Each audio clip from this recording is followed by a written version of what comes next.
Olá, alunos, sou o Tenente Matos. Vamos começar então nossa primeira instrução de TMS da parte de salvamento veicular.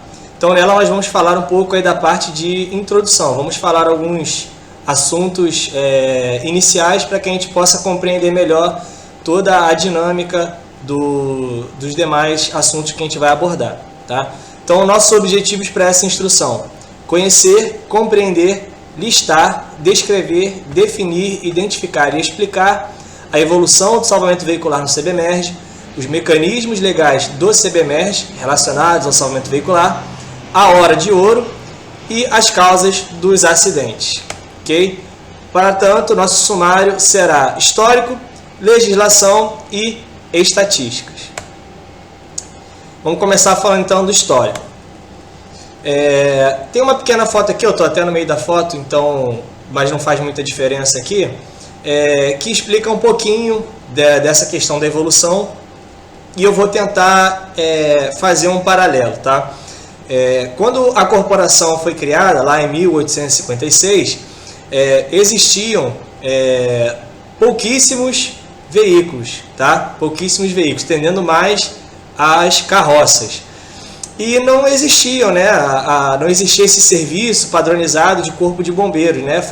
Ele foi criado justamente por conta dos acidentes que foram acontecendo, e aí foi necessário criar uma instituição especializada em combater incêndios, propriamente dito para isso, né? Para incêndios, e depois ela foi adquirindo ali outros serviços, como é o caso do salvamento. E aí, quando os primeiros acidentes automobilísticos começaram a acontecer de fato, que tinha uma necessidade maior de realizar o salvamento, os primeiros materiais eram materiais comuns, né, que eram utilizados ali para diversas atividades. Então tá lá o primeiro bombeiro ali utilizando um malho, uma alavanca, e eram feitos os salvamentos desta forma, tá? Conforme o tempo foi passando e a atividade foi se especializando, algumas ferramentas foram melhores elaboradas, tá? Como é o caso ali do Halligan e, para quem lembra já um pouco mais, né, o Porto-Power, tá? Os mais antigos com certeza vão lembrar, ou os mais modernos que têm um pouquinho mais de curiosidade, podem conversar com os mais antigos, sabem disso daí. O Porto-Power, né, teve esse problema que não era específico para o salvamento, não era uma ferramenta própria disso, foi adaptado e tinha muitos problemas, como vazamento de óleo, problema no engate, então, e também a própria questão da força, que salvava bastante ali, ajudava, mas não era próprio para o serviço de salvamento veicular. Então, o Porto-Power, mais uma vez, foi adaptado. E aí, com o tempo, mais especialização, mais tecnologias foram surgindo, e então nós temos o desenvolvimento aí do começo aí do desencarcerador, almofadas pneumáticas, até chegar nos padrões atuais que a gente vê utilizando mais aí a questão do estabilizador de tração, que é conhecido como V-strut, e uma evolução muito mais significativa, com ferramentas mais leves e próprias para esse tipo de serviço, tá? Então é mais para a gente compreender realmente que a corporação começou sem realizar o salvamento veicular propriamente dito, né, que isso foi acontecendo ao longo do tempo, e com a evolução tecnológica esse ferramental foi surgindo, e não só o ferramental, né, todos os procedimentos, todas essas habilidades foram sendo desenvolvidas justamente com essa evolução do tempo, tá? Então vamos falar um pouco de legislação. Por que a gente vai falar primeiramente? Por que a gente vai falar de legislação? Muita gente se pergunta, né, até que ponto a gente deve realizar corte nos veículos, manobras nos veículos, para que a gente possa realmente estar resguardado. Então, o primeiro ponto para a gente poder falar de legislação é a questão da Lei Estadual 880, né, que é o Estatuto de Bombeiro Militar. Nela, preza que a gente, né, como CBMERG, a gente tem essa autonomia porque a gente é feito para isso, tá? Então, mais do que isso, tem a Constituição Federal da República Brasileira, que fala sobre isso, mas a gente vai falar mais aqui da questão da lei estadual, que diz respeito mais à questão do CBMERG. Então fala que a gente pode fazer isso, tá? Especificamente a gente tem essa autonomia como instituição de estar promovendo esse tipo de atividade. Então, ele não fala, né, nesse artigo aqui, ele não vai falar que a gente tem essa autonomia para realizar os cortes, para realizar esse tipo de procedimento. Mas ele diz que nós somos a instituição prevista para isso, ok? Então a gente tem que encarar primeiramente desse ponto. Nós somos legalmente a instituição que pode vir a fazer isso, ok? Além disso, como a gente disse, nós temos a Constituição, os POPs, os manuais e o WRC, que é o World Rescue Challenge, que tem hoje em dia mais uma questão de padrão a respeito desses novos procedimentos que a gente vai abordar futuramente. Então, a Constituição, ela diz lá que a gente tem essa autonomia para poder realizar esse tipo de manobra, tendo em vista que, vamos passar aqui para poder falar melhor, tendo em vista que a nossa missão, quanto corporação, é manter o mesmo nível de prejuízo, porque nós, quando avançamos para um evento, o desastre ele já se deu, tá? E ele trouxe prejuízo ali de diversas naturezas. Então, quando nós avançamos para o evento, qual que é a nossa missão principal, né? É estagnar os prejuízos, né? Não deixar esses prejuízos se propagarem ou minimizá-los dentro das possibilidades. Então, quando a gente está tratando de uma vítima, vamos falar aqui do salvamento veicular, quando a gente vai tratar de uma vítima, a gente quer saber se a gente pode fazer manobras no veículo ou não, a gente tem que pensar o seguinte: a gente vai partir inicialmente da análise da vítima. Por quê? A vítima, ela pode se locomover? Primeiramente tem que ter isso aí em mente. As manobras que eu vou fazer para locomover a vítima, elas vão trazer um prejuízo para essa vítima, né? À medida que eu vou fazer essa movimentação. Então eu tenho que partir desse princípio, tá? Vítima, movimentar a vítima. E aí eu vou trabalhar em cima disso. Se as manobras que eu preciso fazer para movimentar a vítima, com o que eu tenho ali, vão trazer um prejuízo para a vítima, então eu tenho que promover outros acessos para que esse prejuízo seja minimizado. Então é a partir daí que eu consigo realmente exercer um corte no veículo, uma manobra no veículo, para que o caminho fique limpo e eu consiga estabilizar principalmente a coluna da vítima, tá? Mas isso tudo vai partir de uma série de análises, tá? E um conjunto que vai partir principalmente da equipe resgatista, tá? Dos socorristas, que é a equipe de saúde. Eles que vão fazer essa avaliação e a partir disso a equipe técnica vai poder promover os devidos cortes no veículo, as devidas manobras para poder manter o nível da vítima ali ou menor, tá? Então é sempre pautado nesse princípio da vítima, ok? Vamos seguir então aqui falando das estatísticas. Então, senhores, para a gente poder interpretar melhor essa gestão que a gente vai fazer, esse conhecimento, vamos analisar um pouco os números no que diz respeito ao numeral de acidentes, tá? Então, nós temos aí, de 2004 até 2006, um numeral alto, tá? E que teve uma queda, e que de 2006 em diante teve um aumento, né? Em 2008, nós tivemos ali o advento e a aplicação da lei seca. E apesar de que muita gente falou que diminuiu, de que achou que diminuiu, na prática, o numeral ele só cresceu, tá? Ele teve uma diminuição um pouquinho bem pequena ali de 2008 para 2009 mas depois até 2012 aumentou substancialmente. E de 2012 até mais recentemente agora a gente teve um decréscimo muito grande. A gente não tem como analisar 2018 e 2019 porque a própria é uma estatística que não é tão fácil de achar, né? Apesar de ter lá no Google, ela não é disponibilizada para a gente como se fosse assim em tempo real. Então a gente não consegue estar analisando a de 2018 e 2019. Porém, de 2018 para cá teve uma queda realmente drástica, né? A gente pode analisar ali 2017 um número muito abaixo da média. Então provavelmente hoje, né, 2018, 2019, a gente deve estar pegando ali nesse mesmo patamar, tá? Então, só para a gente entender que foi, principalmente em 2012, o auge ali do número de acidentes desse porte, que é um número realmente muito alto. Mesmo agora a gente está pegando números mais baixos, ainda são números altos, tá? Sendo que isso a gente está falando só de vítimas, tá? De mortos e feridos, não o número de acidentes total, ok? E aí, senhores, vamos continuar aqui falando para poder tentar interpretar por que desse numeral tão alto. Então, nós temos nossa circulação principalmente pautada na malha rodoviária, tá? Então, nós temos a nossa malha ferroviária muito baixa, a malha metroviária muito baixa, e isso implica, né, na questão de transporte, no aumento do número de uso de carros, o número do uso de motos, número do uso de ônibus, e acaba, né, justamente interferindo nisso daí.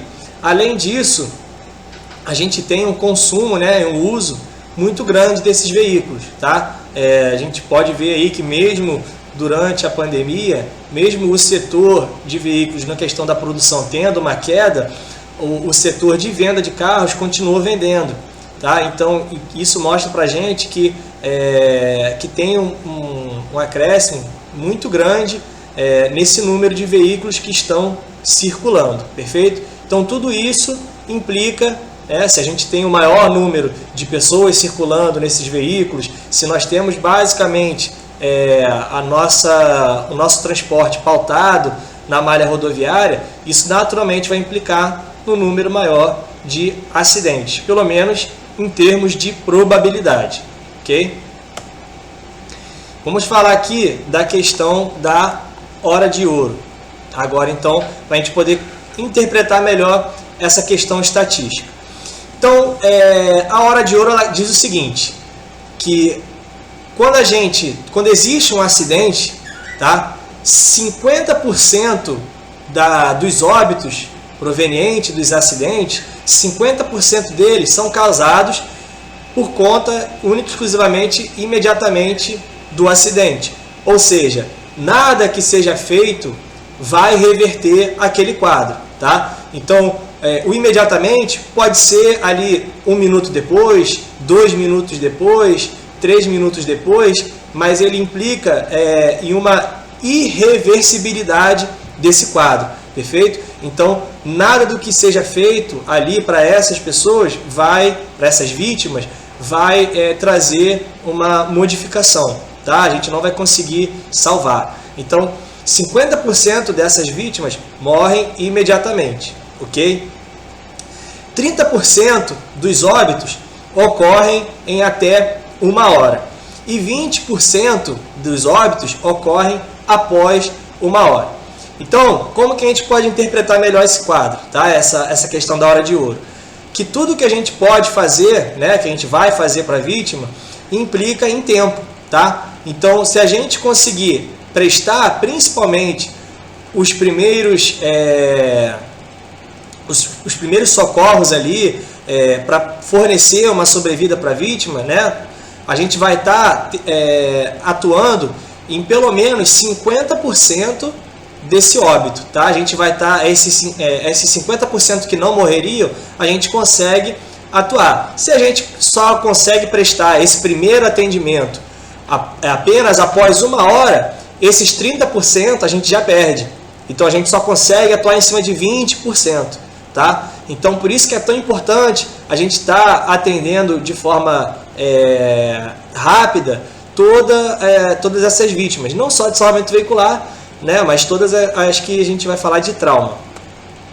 E aí, para a gente poder entender essa questão de velocidade, vamos falar aqui das fases de socorro, tá? Então, primeiro acontece o evento, tá? Depois que acontece o evento, alguém pede o socorro, então já existe um lapso aí entre essas duas fases. Na própria solicitação, a gente ainda tem o paralelo, que é o quê? É o tempo que vai ter de coleta, né? E como a gente tem hoje, principalmente aqui na capital, a figura aí do CICC, que é o Centro Integrado de Comando e Controle, eles vão estar recebendo e vão estar passando para os quartéis. Ou seja, isso burocraticamente implica em mais perda de tempo, perfeito? Porque você vai ter alguém para receber e ele não vai despachar imediatamente, ele vai ter que passar para outra pessoa que vai despachar. Então pode ser que esse aumento seja pequeno, mas já tem um aumento, ok? Preparação para a saída, ou seja, ocorre ali de fato o brado, e aí os militares vão pegar ali o endereço exato, saber do que se trata o evento, a colisão propriamente dita, vai ter o tempo de deslocamento e a chegada, tá? Então só aí nós já temos 1, 2, 3, 4, 5 itens de fase, tá? Que demandam um tempo, né, para primeiro a gente chegar.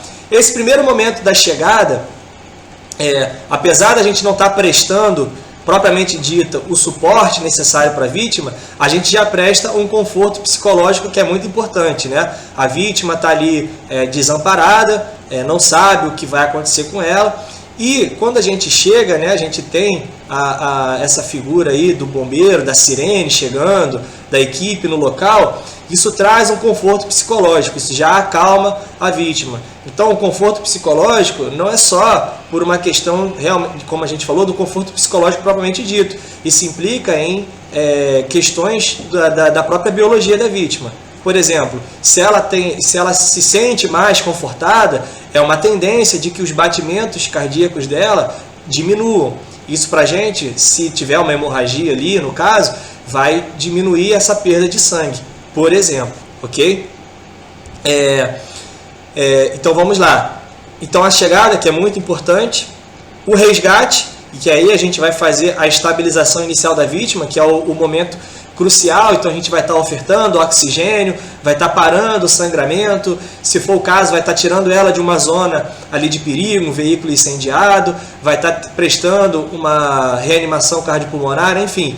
Esse primeiro momento do atendimento propriamente dito da vítima é que é o momento crucial para todo o desfecho que essa vítima vai ter, ok?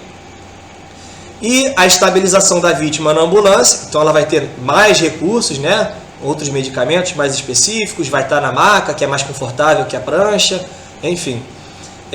Vai ter o transporte da vítima para o hospital, vai ter o recebimento dessa vítima no hospital, porque ela não chega e já é atendida de primeiro momento. Ela tem esse momento de recebimento, que você vai passar o quadro ali para os médicos, e vai ter a estabilização ali. Aí esse momento já foge da nossa alçada, tá? Já é a equipe no intra-hospitalar que vai fazer essa estabilização ali, vai prestar outros procedimentos que vão implicar ali na parte de após 1 hora. Então a gente vai fazer principalmente esse passo aí de estar fornecendo uma sobrevida e então após ali a estabilização da vítima, já foge da nossa alçada, já vai aí para os cuidados intra-hospitalares, uma equipe mais específica vai prestar procedimentos para a vítima, dos quais a gente não vai conseguir prestar no cenário antes ali da chegada do hospital, né, no cenário do acidente. Então, principalmente ali na parte de cirurgias, então, por exemplo, a hemorragia interna, a gente não vai conseguir prestar o devido cuidado, que vai, no caso do intra-hospitalar, ele vai receber. Perfeito? Então, por isso que a gente reforça aí o conceito da celeridade, tá? Tudo que a gente puder fazer para perder mínimo de tempo possível, né? Não necessariamente perder tempo, mas desprender o mínimo de tempo possível, vai ser muito bem-vindo para o suporte da vítima, tá? Então, quando a gente fala em sair rápido, coletar rápido, fazer as coisas o mais rápido possível, não é para simplesmente ter esse protocolo de ser rápido por ser rápido, não, é porque existe um objetivo final que é a vítima.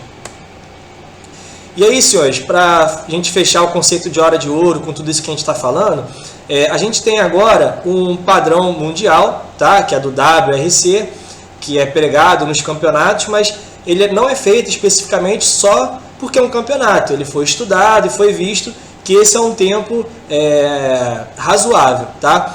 Que é o quê? Da chegada da cena até o momento que a vítima vai se deslocar para o hospital, nós temos ali o padrão mundial de 20 minutos, tá? E esse padrão de 20 minutos, ele é para acidentes ali menos complexos, tá? Acidentes envolvendo uma vítima e tudo mais, talvez até duas, de forma mais tranquila. Ele encara ali 20 minutos como um tempo adequado, tá? 30 minutos ele considera aceitável para outros tipos de considerações, como por exemplo, mais de 2 vítimas ou 2 vítimas de uma forma um pouquinho mais complexa. Quando a gente tem eventos de extrema complexidade, tá? Como por exemplo, caminhão de cabeça para baixo, 3 vítimas, 4 vítimas, veículos sobrepostos, esse tempo pode ser necessário passar, tá? Vai passar de 30 minutos. Então, o que a gente tem que ter em mente aqui? Que a gente não precisa ficar preso nesses 20 ou 30 minutos. Tem que entender o seguinte: quanto mais rápido, melhor, tá? Mas tem que levar em consideração a qualidade. O que a gente tem que ter também como balanço aqui equilibrar essa questão de tempo e qualidade. Porque a gente não pode ignorar o tempo e ter uma qualidade alta, assim como a gente não pode ter um tempo realmente muito baixo e uma qualidade que não é aceitável, tá? Então a gente precisa fazer esse balanço, e aí a gente tem já o padrão do tempo aqui, para a gente ter uma média, né? Que é o quanto mais rápido a gente conseguir, melhor. E a gente vai falar da questão da qualidade posteriormente, tá? E aí coloquei aqui na observação que a prioridade é acessar a vítima e prestar os primeiros atendimentos para promover uma sobrevida. Quanto mais rápidos os primeiros cuidados, maiores as chances da vítima, que é aquilo que a gente comentou antes. Então, prestar ali um acesso venoso, prestar ali uma oxigenoterapia, vai aumentar em Eita, travei aqui. Vou parar aqui. Vamos lá. Então, prestar para a vítima a oxigenoterapia, prestar para a vítima o acesso venoso, vai aumentar em muito a chance dela estar vivendo, tá? De ter uma sobrevida ali. E não só disso, mas como vai também permitir com que a equipe atue de uma maneira mais tranquila. Ou seja, pode ser que venha a demorar, porque é um cenário complexo, só que conforme a vítima está recebendo aquele cuidado ali, ela tem uma chance maior de estar esperando, ela está sendo desencarcerada, está sendo removida dali de uma forma mais tranquila. Perfeito? Vamos falar aqui agora então das causas dos acidentes do trânsito, que são muito importantes para a gente trabalhar não só estatisticamente, né, para conhecer, mas como trabalhar de forma preventiva, tá? E aí nós temos que 98% dessas causas são de fatores humanos, que é um número realmente esmagador, tá? E a gente vai falar melhor disso. 1% é única e exclusivamente por causa do veículo, e 1% é única e exclusivamente por conta do ambiente, tá? Então o que a gente tem que ter em mente aqui? Que 98% dos acidentes são causados pelo ser humano. Então a gente tem que prestar atenção onde? No ser humano, tá? E aí quais são os fatores do ser humano? Nós temos a questão da desatenção, que é o campeão hoje, tá? Porque olhar para o lado, falar no telefone, hoje nós vivemos aí nessa era digital. E aí temos o consumo de álcool, o consumo de drogas e o consumo de medicamentos, que estão aí em segundo lugar, tá? Na verdade, o segundo lugar é especificamente para o consumo de álcool, mas abarca também esses outros itens, tá? Que eles interferem no quê? Justamente na questão da biologia do ser humano. Então, ele vai ter uma perda na atenção, uma perda na questão motora, enfim, tudo isso vai acontecer. Tem gente que fala que quando eu bebo eu dirijo melhor, não sei o que, enfim, a gente sabe que isso biologicamente é uma lenda, tá? Ele vai beber, ele vai naturalmente ter uma perda nos sentidos ali dele. E o consumo de medicamentos é muito importante falar, porque tem muita gente que às vezes quer ficar acordada, ou às vezes, ao contrário, precisa dormir e toma alguns medicamentos que são controlados, tá? Também, nesse sentido, o que vai acontecer? Ela toma ali medicamento para ficar acordada, principalmente caminhoneiros que vivem fazendo essas entregas e tudo mais, e trabalham com prazo também. E aí o que vai acontecer? Eles vão tomar o medicamento para ficar acordado e ocasiona o quê? O efeito chicote, que é o quê? Ele vai ficar acordado por um tempo, e logo depois que esse efeito passar, ele vai ter um decréscimo muito grande nessa questão ali da energia para ficar acordado. Então, é exatamente aí que acontece o acidente, perfeito? Então, é muito importante a gente ter atenção nesses consumos aí, perfeito? Além disso, subavaliação da probabilidade de acidente, que é o quê? O camarada ele acha que um determinado acidente ali não vai acontecer. Por exemplo, vou fazer uma ultrapassagem aqui que está tudo bem. Eu vou passar por aqui que está ok. Eu vou cruzar esse cruzamento, esse sinal que está fechado aqui que está tudo ok. Ou então, eu acho que vou ficar aqui numa velocidade X e está tudo ok. Então, essa subavaliação, ou seja, ele acha, é claro que o ato em si é que vai ocasionar o acidente, mas o fato de achar é o que vai promover essa consequência ali dele estar cometendo o ato, tá? Então, essa subavaliação da probabilidade de acidente é muito importante. O desrespeito à distância mínima entre os veículos, ou seja, ele não respeita aquela distância ali que a gente chama de regra dos 2 segundos, tá? Então isso é muito importante ter em mente. O excesso de velocidade, então principalmente para curvas, tá? Ou até mesmo numa questão de tempo de reação, tá? Ele chega e encontra um buraco, encontra um quebra-mola, porque ele estava numa velocidade acima da permitida da via, então ele não vai ter tempo de fazer ali a devida manobra. E a ultrapassagem indevida, que é o que? O camarada vai lá e a gente vê muitos acidentes provenientes dessa ultrapassagem indevida, tá? Principalmente quando a gente trata ali de curvas ou de, como a gente viu ali, uma ultrapassagem mal calculada. O não uso da seta, que é o que? O camarada ele vai entrar numa determinada direção e ele não ocasiona ali um aviso para quem está vindo atrás. E aí ele está numa velocidade X, ele não indica a seta de que ele vai entrar na determinada rua ali, ou que ele vai fazer uma parada súbita, se for o caso, e ele reduz a velocidade de maneira brusca. E isso ocasiona o quê? Esse tipo de acidente, perfeito? Então a gente está falando então da manutenção preventiva, certo? Que vai corresponder ao quê? A falha, né? Ela vai sair do veículo. Então vamos do exemplo aí do pneu, ele desgasta com o tempo, ele desgasta com o uso, e se você não troca o pneu, né, se o ser humano não troca o pneu, ele vai ocorrer pela falha do veículo, que vai ser do pneu, mas o que causou essa falha especificamente do pneu? Foi a falha do ser humano, certo? Não é uma falha exclusiva de um componente especificamente, perfeito? Então a manutenção preventiva e corretiva é extremamente importante. O não uso de cinto, de capacete e proteção para a criança. Então, senhores, nesse caso, esses itens eles não vão causar acidente especificamente, porém eles vão potencializar o acidente.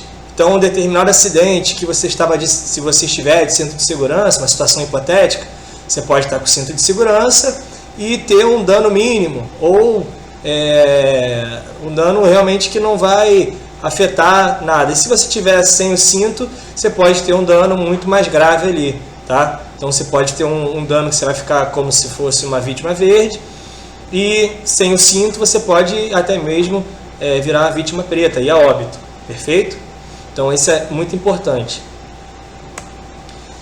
Cansaço, então dirigir cansado ali, principalmente para quem trabalha com plantão ali 24 horas, às vezes acordado direto, quer sair no dia seguinte.